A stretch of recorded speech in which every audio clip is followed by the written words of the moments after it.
lugares donde se analiza el país diariamente, donde se lee la realidad de Guatemala todos los días. Es que, bueno, a partir de esta semana ya se puede empezar a platicar no de si habrá o no 14 de enero, en el sentido de la toma de posesión, sino de qué va a ocurrir a partir del 15. Y eso ya, en muchos sentidos, ya es un alivio y un respiro. Claro, hay otros analistas que dicen no hay que confiarse, pero de cualquier manera, ya es momento de poner sobre la mesa el panorama político del país y sobre todo esto en medio de una crisis de judicialización del evento electoral que ha golpeado prácticamente todos, el país entero, de alguna manera sufrió por esto. Tenemos dos invitados con nosotros. Así es, nos acompañan por la vía telefónica tanto el coronel Mario Mérida, quien fue viceministro de Gobernación, es analista político, escritor y catedrático universitario, y también le damos la bienvenida al licenciado Adrián Zapata, él es analista político independiente, y a ambos les deseamos buenos días. Sí, claro que sí, los recibimos con un buenos días. Coronel Mérida, la primera pregunta va de la mano con lo que yo mencionaba al momento de presentar esta charla. ¿Realmente podemos y tenemos ya que empezar a hablar más del 15 de enero en adelante, ya no de las dudas sobre si habrá o no 14? Adelante, le escuchamos. Yo considero que siempre hay que tener la vista sobre lo que ha evolucionado hasta ahora, lo que realmente pues se trató como una crisis a nivel de medios y a nivel de la sociedad civil. El hecho de que la Corte de Constitucionalidad pues haya oportunamente emitido ese amparo, por ejemplo, pues deja tranquilo, digamos, el proceso de aquí hasta el 14 que va a tomar posesión el nuevo gobierno. Sin embargo, digamos, siempre van a presentar algunas otras variables, digamos, algunas muy leves o algunas de impacto que puedan causar, digamos, alguna situación de tensión. Por ejemplo, hoy el centro de gravedad es el tema del presupuesto, por ejemplo, u otras circunstancias que se vayan presentando. Pero hoy por hoy creo yo que la Corte hizo lo que tenía que hacer desde el punto de vista político-legal, y los guatemaltecos podemos dedicarnos ya a otra cosa. La academia ya puede analizar los escenarios post-relevo de este gobierno, y el gobierno electo pues tendrá que tener ya su gabinete para recibirlo y no estar con que llegamos a enero y todavía está el mismo ministro del gobierno pasado. Es decir, todos esos elementos de una u otra manera mantienen la incertidumbre. Al presidente le han preguntado, al presidente electo le han preguntado por su gabinete, y él siempre responde que por cuestiones personales, para mí. Es decir, yo creo que ahorita llegó el momento de comprometerse abiertamente con la agenda que el doctor Arévalo pretende generar. Licenciado Zapata, la misma pregunta para usted. ¿Podemos ya concentrarnos en el 15 de enero? Buenos días. Muy buenos días. Yo creo que sí, pero yo quisiera señalar algo que es muy significativo por el resultado que se dio a partir de la resolución de la CC, pero también muy significativo porque yo no había oído precedente en el cual un intento de golpe de Estado pretendiera darse a partir de invalidar los resultados electorales tan contundentes. Es que imagínense que habiendo resultados electorales tan contundentes, porque los señalamientos que se hacen, ninguno de ellos realmente cuestiona el fondo del asunto, que son la expresión de la voluntad política de la población, que los cuestionarios, que esto, que el otro, pero no, ahí es innegable la contundente diferencia de votos, es innegable la voluntad política que expresó la ciudadanía, y que sobre algo, en un escenario tan contundente, todavía se hubiera tenido que dar una lucha para evitar que se consumara un golpe de Estado previo a la toma de posesión del nuevo presidente y presidenta. Yo creo que eso es imposible de pensar, era imposible de imaginar. Fue algo grosero lo que hicieron. Dicho esto, pasando a lo del 14 en adelante, pues al final de cuentas, las elecciones, la votación, la llegada a la primera magistratura y al Ejecutivo en su conjunto, pues el propósito no es la llegada por la llegada misma. El propósito es la llegada para impulsar la plataforma programática que el nuevo gobierno está planteando. O sea, lo fundamental no era llegar, aunque es fundamental porque si eso no se hubiera podido hacer, pero todo tiene sentido en la medida que una vez llegando ahí hayan condiciones para poder impulsar lo que la ciudadanía está demandando. Y por eso es que efectivamente se hace indispensable que las reflexiones y los análisis y las presiones vayan ahora dirigidas a garantizar que el nuevo gobierno va a tener los espacios, los instrumentos, los recursos para efectivamente poder impulsar su propuesta programática, que fue la que la población apoyó. Esa es la discusión medular, y hacia esa transición, que no es la transición de un gobierno corrupto, impune, hacia otro. Ese gobierno no tiene hacia dónde transitar. Es el tránsito de una situación como la que estamos viviendo a crear un nuevo escenario donde da esa situación en su conjunto, que es en esencia la cooperación institucional del Estado, donde en ese nuevo escenario se pueda iniciar el proceso de recuperación de la institucionalidad. Ahí debe estar ya el análisis de la población y las preocupaciones y reflexiones que ayuden a garantizar cómo se puede lograr eso. En esa misma línea, por decirlo así, hablando de qué se puede lograr y qué tiene que alcanzar, Coronel Mérida, ayer en República Dominicana, al ser abordado por la prensa, el presidente electo Bernardo Arévalo dijo que, si no la primera, una de las primeras acciones que va a impulsar es exigirle la renuncia a la fiscal general Consuelo Porras. ¿Qué opina de eso?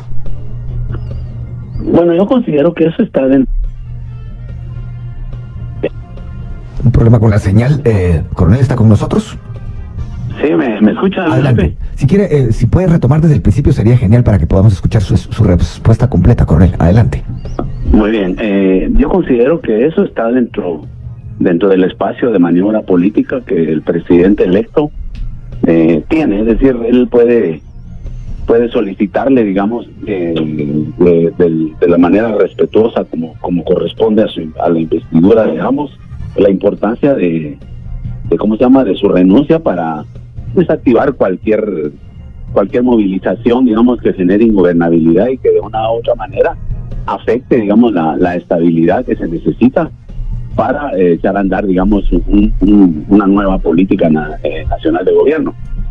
Sin embargo, precisamente por las mismas circunstancias que se han hablado varias veces ahí en su programa, de que se creó una especie de inmovilización, digamos, de la figura del fiscal general, pues la señora Consuelo Porras pues puede decir que toma en cuenta su propuesta, pero que no la va a aceptar. Y entonces tendrán que adelantarse a través del proceso constitucional que ya está en la Corte para modificar esa resolución que creó la inhabilidad de la fiscal. Licenciado Zapata, ¿cuán complicado puede ser para Bernardo Arévalo que la fiscal general no renuncie? Sí, yo parto del hecho de que para iniciar el proceso de recuperación de la institucionalidad hay que evitar un ministerio público que sea la punta de lanza de ese esfuerzo por mantener la cooptación de la institucionalidad. Es fundamental que la fiscal general renuncie para que efectivamente se logre en mejores condiciones iniciar el proceso de recuperación. Si la conducta de la fiscal ha sido, como hasta ahora ha sido evidente, que es, por decirlo de alguna manera, inmune a cualquier argumento político, social, jurídico, a cualquier movilización social, a cualquier presión internacional, si ella ha demostrado una consistencia en mantenerse ahí haciendo lo que hasta ahora ha hecho, a pesar de las consecuencias que eso ha traído para ella como persona, yo creo que no la tiene fácil el presidente electo. Yo a veces me pongo a pensar, pero ¿cómo puede ser alguien o algunos tan obtusos en no darse cuenta del daño que están produciendo? Pero ¿cómo pueden ser también tan insensibles de que no les pueda afectar el repudio generalizado, nacional e internacional, que pesa sobre ellos? No me explico de dónde sale la moral para sostener esa necia intransigencia. Un amigo antier me decía, es que es la religión del golpe. Si están como convencidos, y no ignora eso, las razones de fondo, que son mantener la cooptación de la institucionalidad, mantener la prevalencia de las condiciones que posibiliten la corrupción, la impunidad, pero también se requiere una cierta catadura personal, digamos, que los sostenga en esa posición que hasta ahora ha sido inalterable. Si eso se mantiene, eso va a ser un grave problema, no solo para el presidente Arevalo, sino que también va a ser mucho más difícil avanzar en el proceso de descooptar la institucionalidad. Creo que va a ser una prioridad que la fiscal general salga de ese cargo, porque ya está religiosamente casada con ese rol que ella ha asumido. Coronel Mérida, ¿usted considera que quienes han intentado romper con el orden constitucional de una u otra manera, con diferentes maneras para decirlo bien, deberían quedar en la impunidad? O sea, deberían no ser procesados, deberían quedar en la impunidad? ¿Cómo lo ve usted? Pues yo considero precisamente, Luis Felipe, que tenemos que ceñirnos al Estado de Derecho y al régimen de legalidad. Es decir, si así como se han presentado recursos, digamos, en una u otra dirección, contamos con un sistema judicial, digamos, ético, donde los jueces ahora sí jueguen el papel que tienen que desempeñarse y no terminen cómplices de uno u otro grupo, porque ese es el otro tema que tenemos en Guatemala, es la desconfianza, digamos, al sistema de justicia ya en su aplicación, independientemente de lo que hace la labor del Ministerio Público, que no la pudiera ejecutar como lo hemos estado viendo desde los últimos años, si no hubiera, digamos, una aprobación de los jueces para capturas, allanamientos y dictar, digamos, prisiones preventivas, etcétera, etcétera. Entonces, algo, digamos, que el presidente no puede hacer, pero que la ciudadanía debe de exigir, es esa imparcialidad de los juzgadores en el momento de tratar los asuntos nacionales, particularmente aquellos que van a crear desestabilidad interna en el país.